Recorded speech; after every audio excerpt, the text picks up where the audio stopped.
ദൈവത്തിരുനാമം മഹത്വപ്പെടട്ടെ. ഭാഗ്യവചന താരയിൽ ഒരു പ്രാവശ്യം കൂടി ദൈവവചന ശുശ്രൂഷ ചെയ്യുവാൻ അവസരം ലഭിച്ചതിന് ദൈവത്തെ സ്തുതിക്കുന്നു. 94-ാം സങ്കീർത്തനത്തിൽ ഭൂമിയുടെ വിധികർത്താവായ ദൈവം രാജ്യങ്ങളെ ശിക്ഷിക്കുകയും ജനങ്ങളെ പഠിപ്പിക്കുകയും ചെയ്യുന്നു. സൃഷ്ടാവായ അവിടുന്ന് മനുഷ്യരുടെ നിരൂപണങ്ങളെ മനസ്സിലാക്കുന്നു. അവിടുന്ന് പീഡിതരുടെ സഹായകനാണ്. നീതിമാന്റെ ആശ്രയവും അവിടുന്ന് തന്നെ.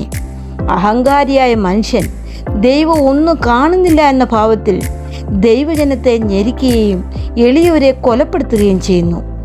അവരുടെ ബോധ്യങ്ങൾ ഭോഷത്വമാണ്. ദൈവം അവരെ ഉന്മൂലനം ചെയ്യുമെന്ന പ്രത്യാശയോടെ സങ്കീർത്തനം അവസാനിക്കുന്നു. ഈ സങ്കീർത്തനത്തിൽ 94-19 പറയുന്നു, എൻ്റെ ഉള്ളിലെ വിചാരങ്ങളുടെ ബഹുത്വത്തിൽ നിന്റെ ആശ്വാസങ്ങൾ എൻ്റെ പ്രാണനെ തണുപ്പിക്കുന്നു.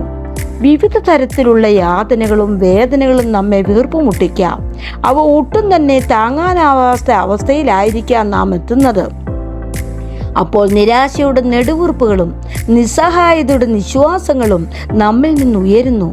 അങ്ങനെയുള്ള ഘട്ടങ്ങളിലാണ് ഈശ്വരൻ നമ്മെ സഹായിക്കാൻ കടന്നെത്തുന്നത്. Men's extremity is God's opportunity. മനുഷ്യന്റെ നിസ്സഹായതയിലാണ് ഈശ്വര സഹായം വെളിപ്പെടുന്നത്. അവിടുത്തെ സാന്നിധ്യം നമുക്ക് ധൈര്യവും പ്രത്യാശയും പ്രദാനം ചെയ്യും. സാഹചര്യത്തിന് മാറ്റം വന്നില്ലെങ്കിൽ പോലും അതിനെ നേരിടാനുള്ള ധൈര്യവും ശക്തിയും നമുക്ക് കൈവരിക്കാതിരിക്കുകയില്ല. അമേരിക്കയിൽ യേൽ യൂണിവേഴ്സിറ്റിയിലെ ശിശുരോഗ വിഭാഗത്തിൽ ക്യാൻസർ സ്പെഷ്യലിസ്റ്റായ ഡോക്ടർ ഡയാന കോപ്റ്റ് നൽകുന്ന സാക്ഷ്യം ശ്രദ്ധേയമാണ്. ക്യാൻസറിൻ്റെ ചികിത്സാ ക്രമീകരണങ്ങൾ മുതിർന്നവർക്ക് പോലും ദുസ്സഹവും വിഷമകരവുമാണ്. അപ്പോൾ ശിശുക്കളുടെ അവസ്ഥ ഊഹിക്കുകയേ വേണ്ട. വേദനയും ഭയവും ശിശുക്കളിൽ അധികമായി അനുഭവപ്പെടും. ദീർഘസമയം വേണ്ടിവരുന്ന ചികിത്സാക്രമങ്ങൾ നടത്തുമ്പോൾ കുഞ്ഞുങ്ങൾ തികച്ചും അസ്വസ്ഥരും അക്ഷമരുമായി തീരും. അങ്ങനെയുള്ള അവസരങ്ങളിൽ ജോവൽ എന്ന പേരുള്ള നേഴ്സിൻ്റെ സേവനവും സഹായവും എത്രയധികം ഫലപ്രദമായിരുന്നുവെന്ന് ഡോക്ടർ ഡയാന അനുസ്മരിക്കുന്നു.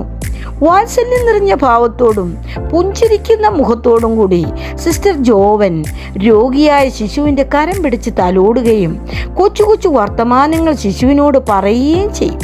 മാത്രമല്ല, ശസ്ത്രക്രിയയോ മറ്റ് ചികിത്സാക്രമമോ കഴിയുന്നതുവരെ അടുക്കൽ തന്നെ ഉണ്ടായിരിക്കുമെന്ന് ഉറപ്പ് കൊടുക്കുകയും ചെയ്യുന്നു. ആ ശിശുവിന് അത് വളരെ ധൈര്യവും ആശ്വാസവും നൽകും. ആ അഗ്നിപരീക്ഷ നേരിടാനുള്ള മനക്കരുത്ത് ഉണ്ടാവുകയും ചെയ്യും. മുതിർന്ന ഒരാൾ തന്നെയും ഒരു ശസ്ത്രക്രിയയ്ക്ക് വിധേയനായപ്പോൾ സ്നേഹവും വിശ്വാസവുമുള്ള ഒരു ഡോക്ടർ അടുക്കൽ വേണമെന്ന് അപേക്ഷിച്ചതും ആ ഡോക്ടർ കരത്തിൽ പിടിച്ചത് ധൈര്യവും ആശ്വാസവും ലഭിക്കാൻ കാരണമായും എന്ന് സാക്ഷിക്കുകയുണ്ടായി. ജോവന്റെ തലോടലും ധൈര്യപ്പെടുത്തുന്ന വാക്കുകളും അനവധി ശിശുക്കൾക്ക് അവരുടെ വിഷമാവസ്ഥയിൽ ഏറെ സഹായങ്ങളായി അനുഭവപ്പെട്ടു. ഈശ്വരൻ അതിനേക്കാൾ എത്രയോ അധികം വിശ്വസ്തനും സ്നേഹനിധിയുമാണ്. അവിടുന്ന് നമ്മുടെ വിഷമാവസ്ഥയിൽ മനസ്സലിഞ്ഞ് തൻ്റെ സഹായഹസ്തവുമായി കടന്നു വരുന്നു. അവിടുന്ന് നൽകുന്ന വാഗ്ദാനം ശ്രദ്ധിക്കുക. നീ ഭയപ്പെടേണ്ട, ഞാൻ നിന്നോട് കൂടെയുണ്ട്. ഭ്രമിച്ചു നോക്കേണ്ട, ഞാൻ നിന്റെ ദൈവമാകുന്നു. ഞാൻ നിന്നെ ശക്തീകരിക്കും, ഞാൻ നിന്നെ സഹായിക്കും. എൻ്റെ നീതിയുള്ള വലങ്കൈ കൊണ്ട് ഞാൻ നിന്നെ താങ്ങും.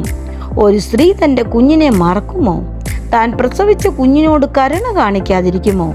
അവർ മറന്നു കളഞ്ഞാലും ഞാൻ നിന്നെ മറക്കുകയില്ല. ഇതാ, ഞാൻ നിന്നെ എൻ്റെ ഉള്ളംകൈയിൽ വെച്ചിരിക്കുന്നു. പാട്ടുകാരൻ പറയുന്നത് പോലെ, എല്ലാരും എന്നെ പിരിഞ്ഞപ്പോൾ, ആലംബമില്ലാതലഞ്ഞപ്പോൾ, ഒറ്റയ്ക്കിരുന്നു കരഞ്ഞപ്പോൾ, നീ എൻ്റെ ആശ്വാസധാരയായി വന്നു. ഈ സങ്കീർത്തനം കഴിഞ്ഞകാല ജീവിതത്തിൽ നമുക്ക് ദൈവം ചെയ്തിട്ടുള്ള അനുഗ്രഹങ്ങളും നൽകിയിട്ടുള്ള കൃപാവരങ്ങളും എല്ലാം നാം ഓർക്കുമ്പോൾ നിരാശ നിറഞ്ഞ സാഹചര്യങ്ങളെയും ഭയാശങ്കകളെയും അതിജീവിക്കുവാൻ സാധിപ്പിക്കും. ദൈവത്തിൻ്റെ പരിപാലനവും ദിവ്യ സംരക്ഷണവും ജീവിതത്തിൽ അത്ഭുതം സൃഷ്ടിച്ച അവസരങ്ങൾ ഓർക്കുന്നുണ്ടോ? ഈ രക്ഷിക്കുന്ന ദൈവം തിന്മയുടെയും അനീതിയുടെയും പക്ഷത്തല്ല. നീതിമാന്റെ കോട്ടയും രക്ഷാശിലയുമാണ് എന്ന് ഉറപ്പായി നമുക്ക് വിശ്വസിക്കാം. ഇത്രയും പറഞ്ഞുകൊണ്ട് എൻ്റെ ഈ വചന ശുശ്രൂഷ നിർത്തട്ടെ. എല്ലാവർക്കും നന്മ ഉണ്ടാകട്ടെ എന്ന് പ്രാർത്ഥിച്ചുകൊണ്ട് നിർത്തുന്നു. നന്ദി.